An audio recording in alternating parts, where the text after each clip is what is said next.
Hello and welcome to AstraxyLight.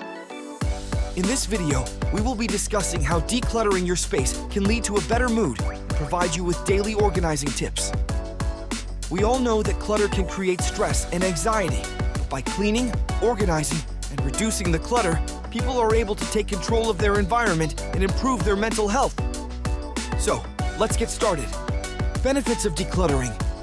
Decluttering your space can have a positive impact on your mental health.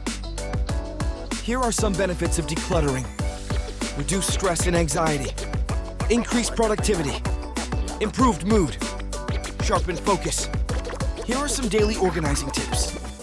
Now that we know the benefits of decluttering, let's discuss some daily organizing tips that can help you declutter your space and improve your mental health. Start small. Begin by decluttering a small area, such as a drawer or a shelf. This will help you build momentum and motivate you to tackle larger areas. Weed out the easy items. Start by getting rid of items that are easy to let go of, such as expired medications, old magazines, or broken items. Make a plan. Write down why you want to get organized and how you want to feel as a result. Then jot down which areas you want to tidy up in order of importance. Chip away at it. If the pressure of being perfect today feels formidable or anxiety-provoking, listen to your body and have compassion for yourself on days you're tired and unable to manage your messy self, she says. You can always try again another time. Get your mind right. Decluttering is not just about getting rid of physical items, it's also about getting rid of mental clutter.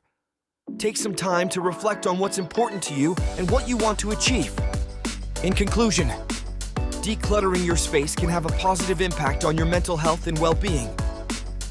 By following these daily organizing tips, you can take control of your environment and improve your mood, productivity, and focus.